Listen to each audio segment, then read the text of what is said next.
Special thanks to Nadia Bihar for bringing his harmonium while that other harmonium is undergoing transformation.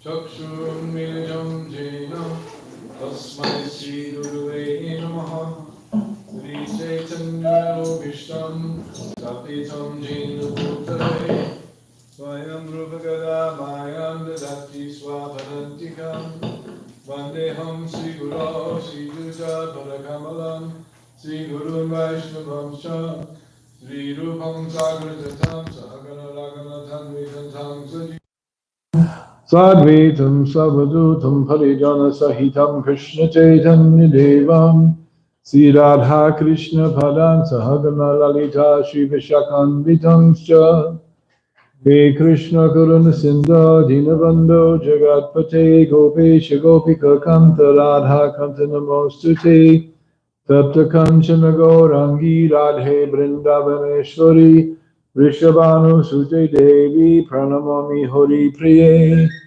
Vanchakapachubhascha Kripa Sindhu Vivacha Patitanam Bhavanebhyo Vaishnavebhyo Namo Namaha Jaya Sri Krishna Chaitanya Prabhu Nityananda Sri Advaita Gadadhara Srivasari Gaura Bhakta Vrinda Hare Krishna Krishna Krishna Hare Hare Hare Rama Rama Rama Hare Hare Om Namo Bhagavate Vasudevaya Om Namo Bhagavate Vasudevaya. Om Namo Bhagavate Vasudevaya.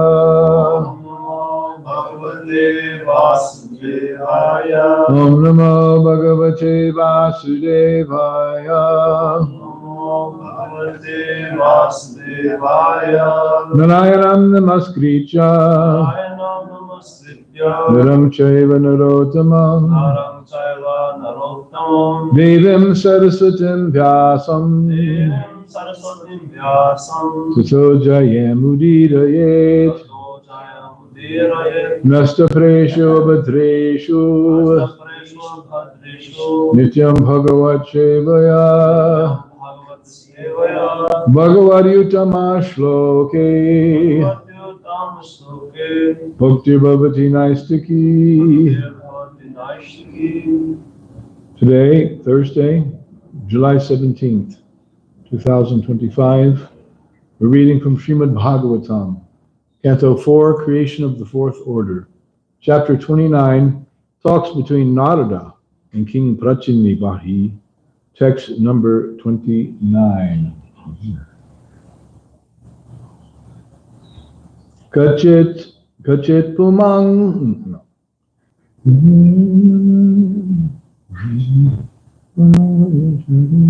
Kvachit Puman Kvachit Chastri. Puman Kvachit Chastri. No, that's not what that was not the melody. Let's try that again.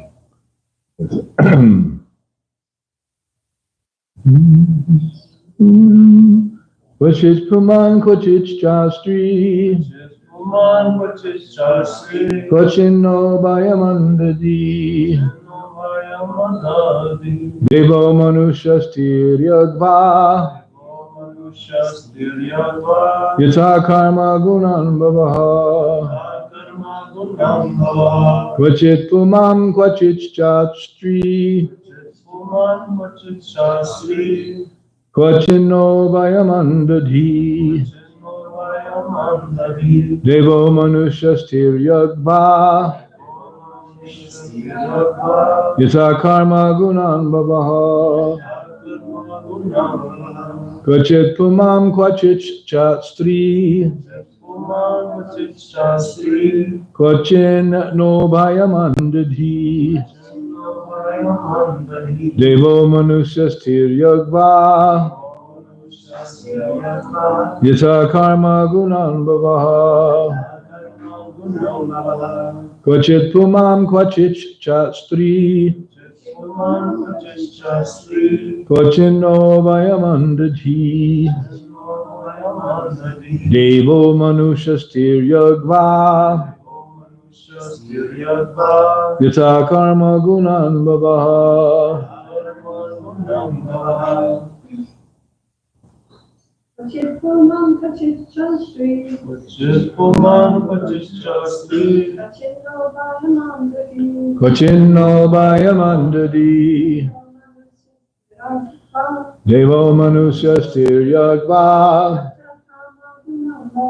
Yata karma gunan bhava. Kvachit puman kvachit cha stri. Kvachit pumam kvachit cha stri. Chinno vayamandati. Kvachinno vayamandadhi. Devo manushyastiryadva. Devo manushastir yagva. Karma gunam bhava. Yata karma gunan bhava. Puman kvachit cha stri. Kvachit pumam kvachit cha stri. Kvachinno vayamandati. Kvachinno vayamandadhi.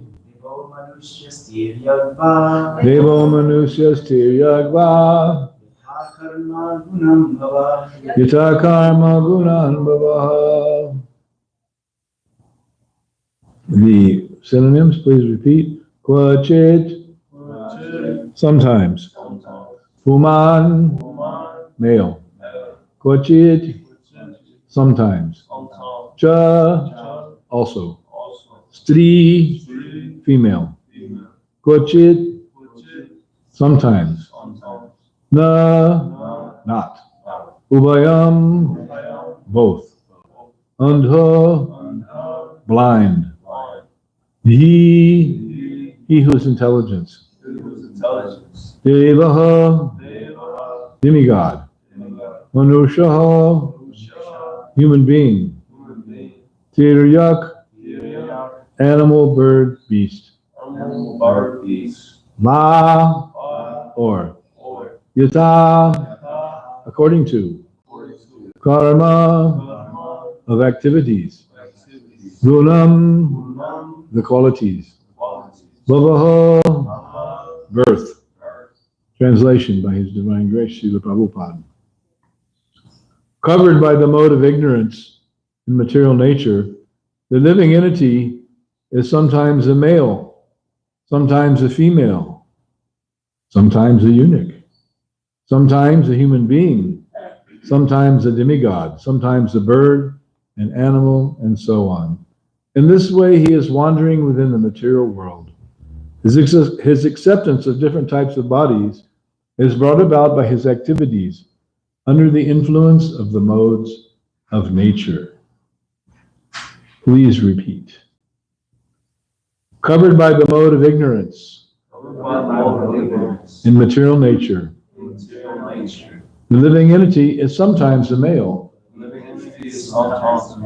sometimes a female, sometimes a eunuch, sometimes a human being, sometimes a demigod, sometimes a bird, an animal, and so on. In this way, he is wandering within the material world. His acceptance of different types of bodies is brought about by his activities under the influence of the modes of nature. Purport by His Divine Grace, Srila Prabhupada.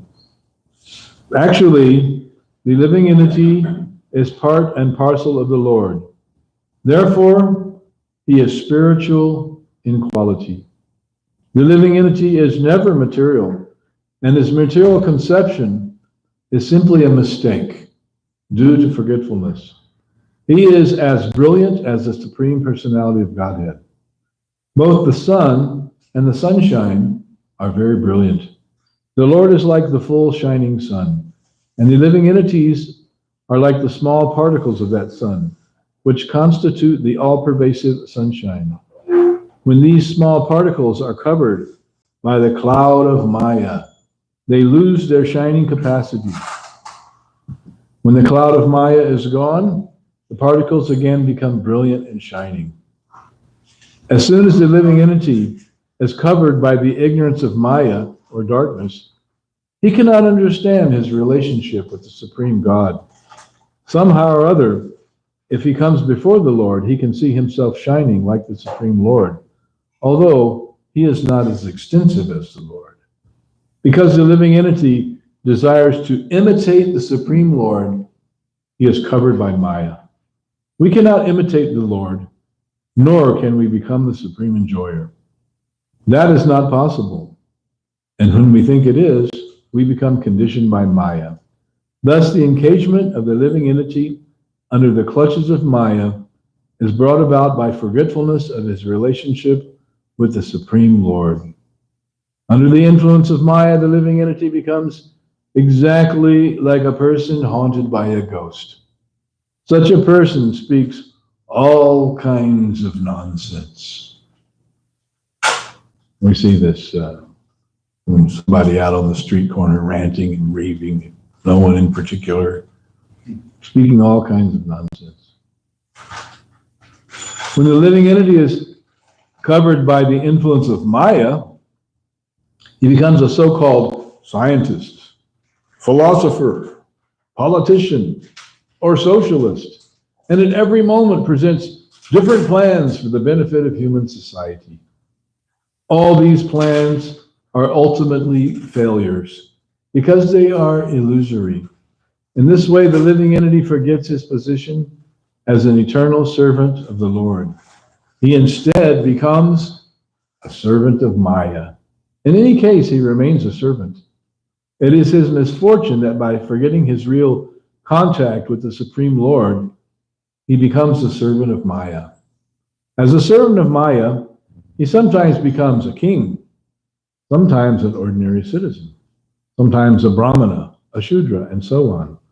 Sometimes he is a happy man, sometimes a prosperous man, sometimes a small insect. That's neither happy nor prosperous, is it? Sometimes he is in heaven, and sometimes in hell. Sometimes he is a demigod, and sometimes he is a demon. Sometimes he is a servant, and sometimes he is a master. In this way, the living entity wanders all over the universe. Only when he comes in contact with the bona fide spiritual master can he understand his real constitutional position. He then becomes disgusted with material existence.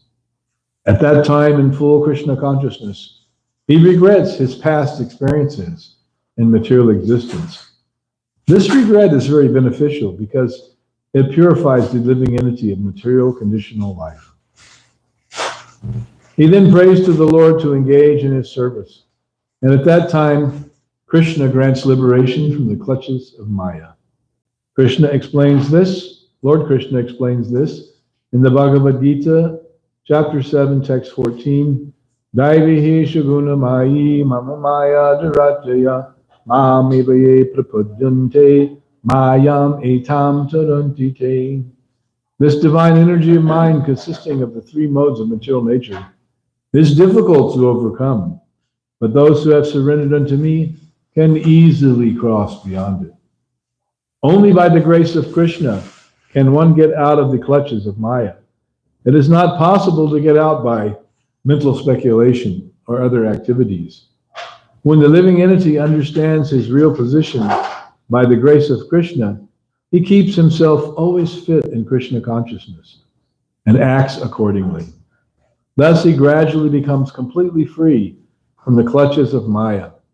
When he is strong in Krishna consciousness, Maya cannot touch him. In this way, in the association of Krishna conscious devotees, the living entity can get free from the contamination of material existence. And this connection, Srila Krishnadasa Kaviraj Goswami says, Tate Krishna bhaji kare guru sevana maya jale chute paya krishnera charana. In the Krishna conscious state, the living entity engages in devotional service under the direction of the spiritual master. In this way, he gets out of the clutches of Maya and takes shelter under the lotus feet of Lord Krishna. That's from the Chaitanya Charitamrita, Madhya Lila, chapter 22, text 25. Wow, very powerful purport. Kvachit pumang kvachit chatstri, kvachinto bhayamandhati, devo manushash tiryagba, yata karma gunam bhava. Covered by the mode of ignorance and material nature, the living entity is sometimes a male, sometimes a female, sometimes a eunuch, sometimes a human being, sometimes a demigod, sometimes a bird, an animal, and so on. In this way, he is wandering within the material world. His acceptance of different types of bodies is brought about by his activities under the influence of the modes of nature. Mukum karoti bachalam bhangam lagayate jat kripa tamaham bande sigurum dilatarirum. So this is a description of us, the living entities. This is our plight. And someone may think, wow, that's pretty negative, man. But Bhagavatam doesn't mince words or pull punches or speak sentimentally. Bhagavatam simply speaks the truth. This is the outstanding quality of Srimad Bhagavatam. Dharma projita kaitavo saparamo nimatsaranam satam. Dharma projita, immediately kaitava. That is that Bhagavatam from the very beginning, this is from the second verse, first canto, first chapter. Dharma projita kaitava. Kaitava dharma means cheating religion. There are so many forms of cheating religion that are prominent in human society. And mostly, cheating religion means to propitiate God for sense gratification. Because what is the real goal? The real goal is sense gratification. And if God is conveniently there to fulfill my material desires, well, so much the better. Thank you very much. But that is dharma projita, kaitava. That is cheating religion that is kicked out by the Bhagavatam. No, says Bhagavatam. Srimad Bhagavatam is not going there, and Srimad Bhagavatam does not do that. But Srimad Bhagavatam tells you exactly, oh, what is my position and why am I suffering? And here, Narada Muni has explained to King Prachinibarhi very elaborately and very forcefully what is his Prachinibarhi's condition, which he has done through this whole analogy in the previous chapters of King Puranjana, a fictional character, but that narration is given in the form of an allegory, so that Prachinibarhi could understand that this King Prachinibarhi, that is him. He is Prachinibarhi. He is Puranjana. He is that living entity who is subject to all these different types of suffering. And Bhagavatam also describes, again in no uncertain terms, about the position of the living entity under the influence of the material nature. Nunam pramata kurute vikarma yad indriya pritiya apranoti nasadumanye yata atmano yam asanapi kleshada asadeha. That nunam pramate, the living entity becomes pramata, mad, and the pursuit of sense gratification. Ya indriya pritya apranoti. The indriya, the senses, which are very dear to one, one becomes like carried away, compulsively addicted, you could say. You ever know anyone with a compulsive addiction? Have you ever been compulsively addicted yourself? Well, we all have a compulsive addiction. Not just the meth head or whatever, who's, do anything to get his fix. I used to be addicted to ice cream. Some devotees still are, but offer it to Krishna first. There was an incident in relation to this. I was in Dallas with the Mayapuris, those talented young men. Of course, I say young men, they're in their 40s now. But those talented devotees who do kirtan so nicely, and we had been invited to someone's house for dinner, and then so the host offered ice cream. Who would like ice cream? And I said, I do not take ice cream unless it is chocolate. So that became a subject of much humor and conversation. Even I received a text later on from one of the Mayapuris. He says, next time we'll make sure, they didn't have any chocolate, so I didn't take any ice cream. And he said, next time we'll make sure there's chocolate. But otherwise, I never take ice cream, except if it's chocolate. Only if it's chocolate. So, no strawberry, vanilla, or whatever other flavors. Black cherry, or the famous flavors that devotees like so much.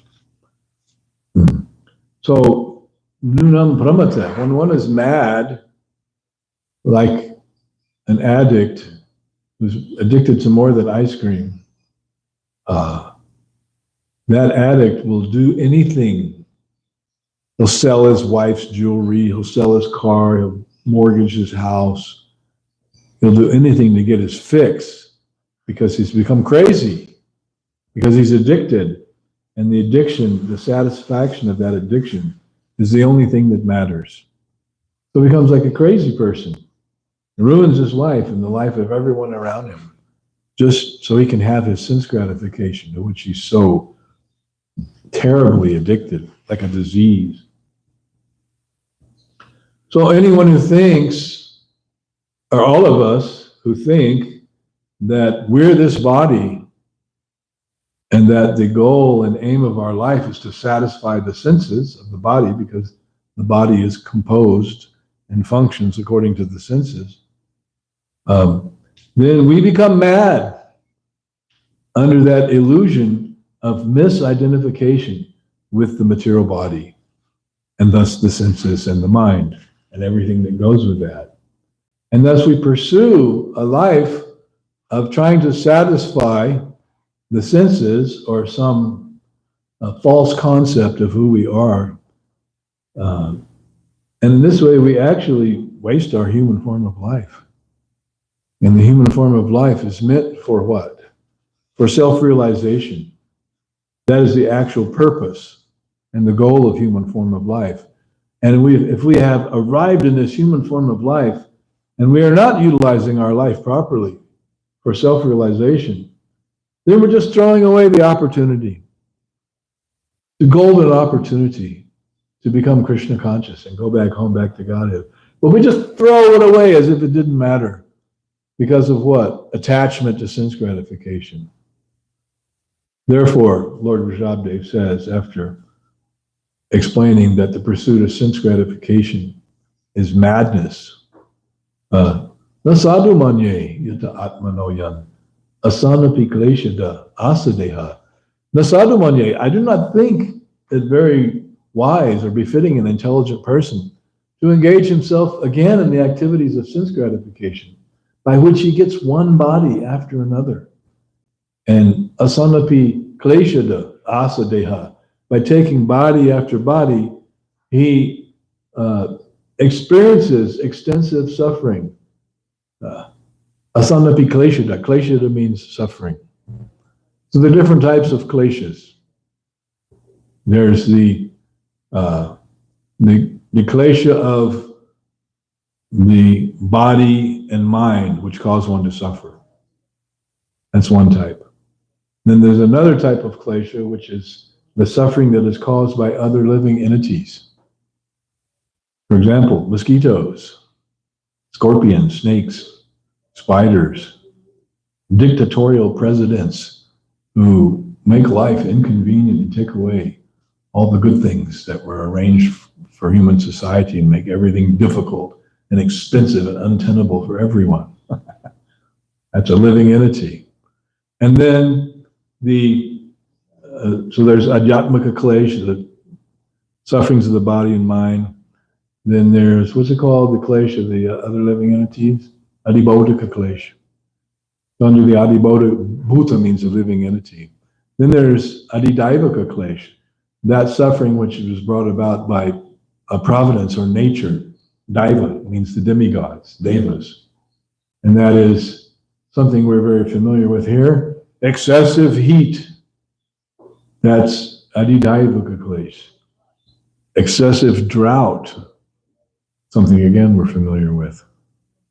So heat, cold, drought, pestilence, famine, these different things that we experience that make life not so wonderful when they visit us. Those are caused by higher powers, the demigods, who are in charge of things like heat, light, water, etc. So, asanapi kleshada asadeha. Why should one who is intelligent continue down this path of suffering that is caused by sense gratification? And as explained in this verse, that you get different types of bodies due to your different activities. So we've been awarded this human form of body in this lifetime that we very fortunately have, and that has been given to us, whether we're, and all of us are living entities. But sometimes we get the body of a man, sometimes we get the body of a woman. And it's even mentioned here, sometimes in between. Rabbi says a eunuch, the Srimad Bhagavatam is speaking about, hermaphrodites. I saw this amazing documentary about these eunuchs in India, and they're men who grow out their hair and wear saris and try to be women, although they're biologically men. And they have a whole culture of that. And they're called in whenever there's like the birth of a male child. They're called in to perform ceremonies, and they have a function in Vedic culture. They're not outcasts. And Arjuna himself was cursed to become a eunuch. Do you know that story? So he was approached by Urvashi, the famous, beautiful courtesan of the demigods, for union. He's the son of Indra, and he was visiting the demigods, the heavenly planets. And she approached him to enjoy with her. And he closed his eyes and called her mother. In other words, he turned her down. But generally, Kshatriyas don't turn any woman down, but he did in this case. And she got mad. So she cursed him. I curse you to become a eunuch. And Arjuna is a very virile, potent man. He's one of the greatest, if not the greatest Kshatriya who ever lived, the greatest bowman, the most skilled fighter, a really macho alpha male, if there ever was one. So when the Pandavas were in exile, then they were hiding. They had to remain hidden. After 12 years of exile, they had to remain hidden for 1 year and not be discovered by the Kauravas. And so they were hiding in the court of King Virat. Bhima was the cook. And Arjuna took the name Brihannala, and he was the dance teacher for the princess. Imagine Arjuna, the dainty dance teacher. Kshatriya with they have a big, like in their shoulder where they keep the bow. There's like an indentation there, you can tell a Kshatriya. Get this big indentation in his shoulder right there where he carries the bow. pulls it out. So Arjuna was the dance instructor, a eunuch, Brihanala, teaching the ladies in the palace, dance instruction. So, and only the eunuchs would be allowed to deal with the ladies in the palace like that. No other men were allowed. But the eunuch, because he's what? Chopped off, then, okay, he's not a threat anymore. He's docile, like an ox. An oxen is just a castrated bull, basically. So, anyway, it's kind of a funny story. Mahabharata has a lot of good humor in it. But when the Kauravas attacked the kingdom of Virat's son, he was not a very capable warrior or a Kshatriya. And so the urgent call came. They're attacking, and they were taking the cow. They were stealing the cows of King Virat, the Kauravas. Duryodhana and his cohorts. So Brihanala, the eunuch, told the son of Virat, okay, let's go get him. You fight him. And he was like, and he put him on the chariot, and he said, I'll drive the chariot. Arjuna drove the chariot. Then he drove it out to this tree where they had hidden all their divine weapons. Arjuna is in possession of these different divine astras by which he can defeat any enemy. And he got his armor and his divine astras, and then he went out and he single-handedly whipped the butts of the whole Kaurava army. Single-handedly. But he had the king's son in the chariot with him. And they didn't know it was Arjuna. And they were mystified. How is this prince, who's a wimp, defeated us all completely? And they came back after defeating the entire Kaurava army, which later he had to fight them again in the Battle of Kurukshetra, which is the setting for the Bhagavad Gita. Arjuna tells Krishna, who agreed to be his chariot driver, please pull my chariot in between the armies and let me see who's there to fight with us. And then when he sees it's all his relatives, the Kauravas, Dhritarashtra is his cousin brother. The Duryodhana is his cousin brother, although evil. And grandfather Bhishma was there, the grandsire of the entire dynasty and a great devotee. And he was on the side of the Kurus, waiting to fight with the Pandavas. Oh no. And then his own martial arts spiritual master was there. And then therefore, Arjuna said to Krishna, how can I fight against my martial arts guru and my grandfather and my cousins? I can't fight this war. I can't do it. Because first of all, killing them would be irreligious, and a lot of bad things would come from that. The destruction of the dynasty and the corruption of the female members of the dynasty who would no longer be protected. And I don't see, this would just be sinful. I don't see how any good can come from this. Therefore, Govinda, I shall not fight. And thus, that's the first chapter of Bhagavad Gita. And thus Krishna begins to instruct Arjuna that his duty as a Kshatriya is above his sentimental considerations about his family members. Plus, he, Krishna, the Supreme Personality of Godhead, is right there telling him to fight. So whatever Krishna is telling to do, that you must do, because everyone is the servant of Krishna. And when we forget that we're the servant of Krishna, as this purport so nicely explains, then we become the servant of Maya. But in all cases, we are always the servant, because that is our position as the part and parcel of Krishna, the expansion, the tiny living entity who is Krishna Shakti.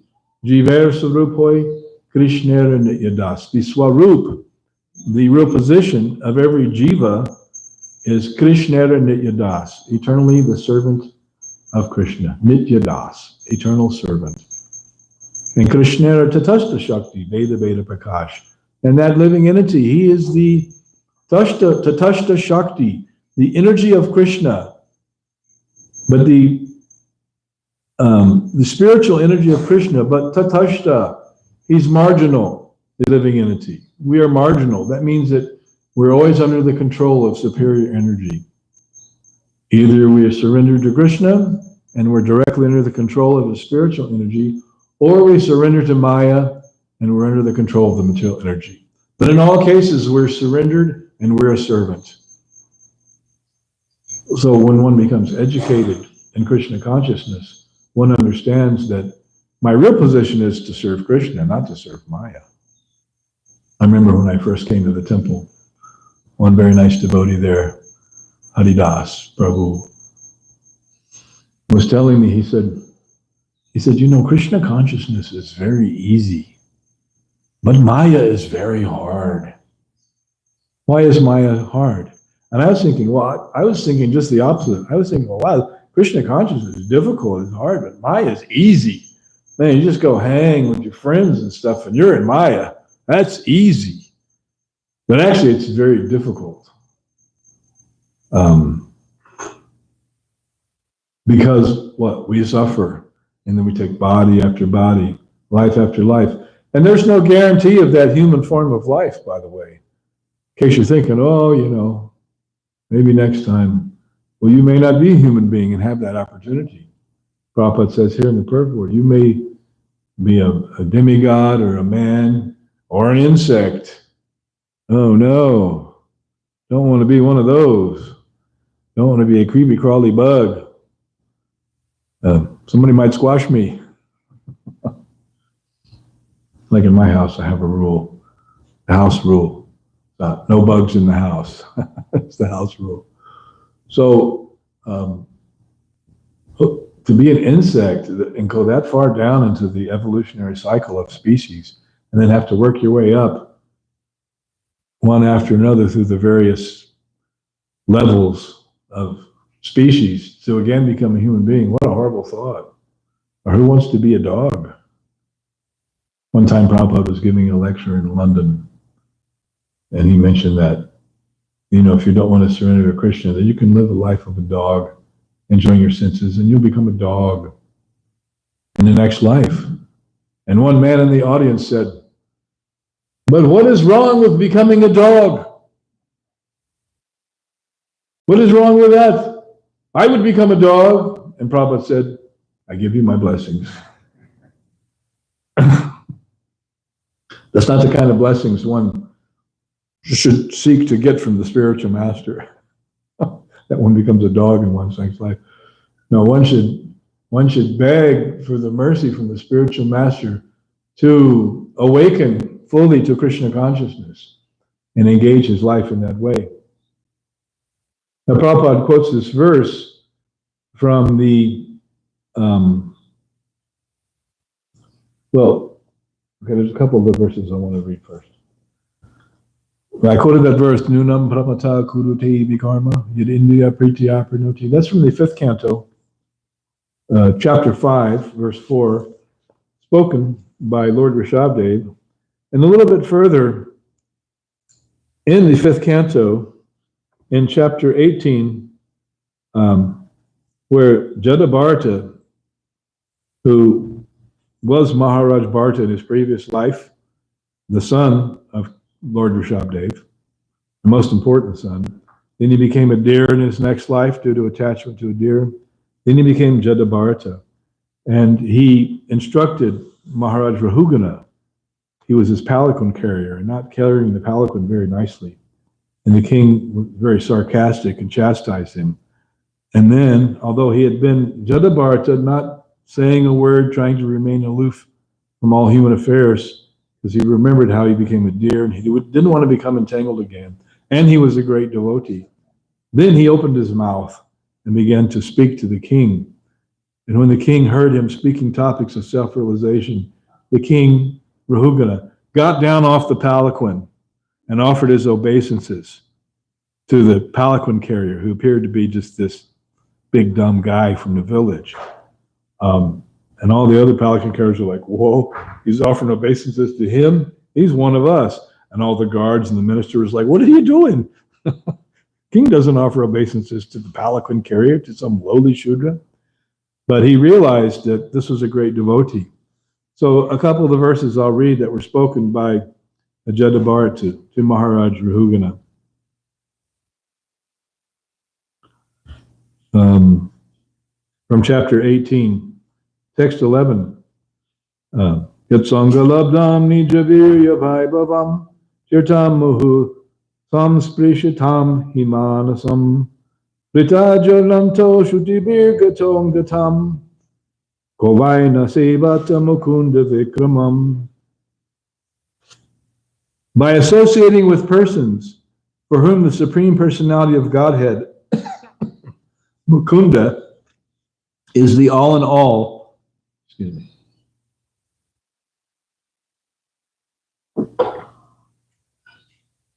One can hear of his powerful activities and soon come to understand them. The activities of Mukunda, which is another name for Krishna, are so potent, simply by hearing of them, one immediately associates with the Lord. For a person who constantly and very eagerly hears narrations of the Lord's powerful activities, the absolute truth, the personality of Godhead in the form of sound vibrations, enters within his heart and cleanses it of all contamination. On the other hand, although bathing in the Ganges diminishes bodily contaminations and infections, this process and the process of visiting holy places can cleanse the heart only after a long time. Therefore, who is the sane man who will not associate with devotees to quickly perfect his life? That's a wonderful verse. And the next verse in sequence is Yasyastya Bhakti Bhagavati Akinchana Savarganas Tatra Samasate Sadaha. That for one who takes to Krishna consciousness, all the exalted qualities of the demigods, such as religion, knowledge, and renunciation, become manifest in the body of one who has developed unalloyed devotion for the Supreme Personality of Godhead, Vasudeva. So that's one section. Now next, Prabhupada quotes a verse from Chaitanya Charitamrita near the end of the purport, from the Madhya Lila, chapter 22, a verse which is spoken by Lord Chaitanya Mahaprabhu. Now this section of the Madhya Lila that is the instructions of Lord Chaitanya Mahaprabhu to Sanatana Goswami, which comprise several chapters of the Madhya Lila, beginning with chapter 20. Lord Sri Chaitanya instructs Sanatana Goswami in the science of the absolute truth. Chapter 21, the opulence and sweetness of Lord Sri Krishna. Chapter 22, which is called the process of devotional service, which you're going to look at. And then chapter 23, life's ultimate goal, love of Godhead. So in chapter 22, there's a very powerful chapter of Chaitanya Charitamrita, and it is no coincidence that it happens to contain a liberal sprinkling of the most important verses in the whole Chaitanya Charitamrita that are very important preaching and philosophical verses in our philosophy that are worthy of understanding and learning these verses. The first one I'll quote is Madhya chapter 22, text 31. Krishna surya sam mayahaya antamkar yahan Krishna tahan nahi mayar adhikar. Krishna is compared to sunshine, and Maya is compared to darkness. Where there is sunshine, there cannot be darkness. As soon as one takes to Krishna consciousness, the darkness of illusion will immediately vanish. And this verse is the translation of this verse is the motto of the Back to Godhead magazine. Krishna is like the sun. Krishna Surya Sam. Surya means the sun. Maya Haya Andhamkar. Maya is like darkness. And wherever there is Krishna, then there can be no nescience present. When one is in the light of Krishna consciousness, then the darkness of Maya cannot touch one. about 20 verses later, is another very, very famous verse. Hey, did you sing? Welcome. We've been missing you. Glad to see you hobbling around. Welcome back. Lord Chaitanya tells Sanatana Goswami in describing the glories of devotional service. Sadhu Sangha Sarda Sangha Sarva Shastre Koi Dava Matra Sadhu Sangha Sarva Siddhi Hoy.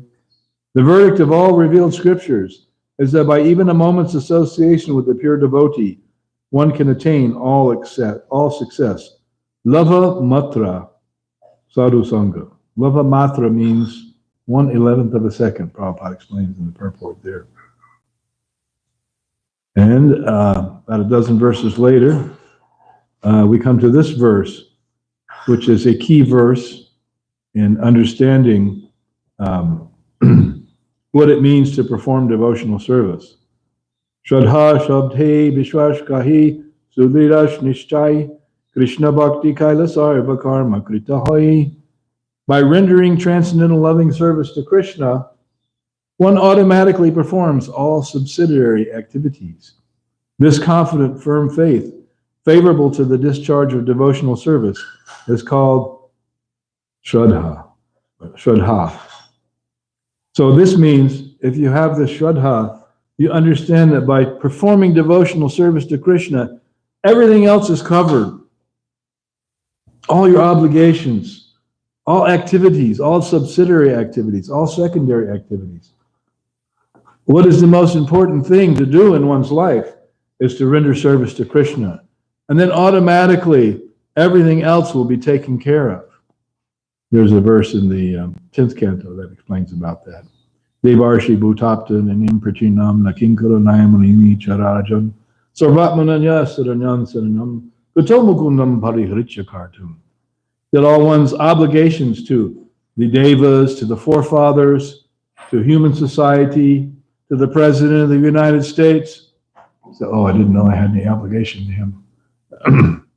But we're all obliged to the government in different ways for providing protection and theoretically assistance and creating safe conditions for having a progressive life. So we have debts there, our parents, our friends, society in general.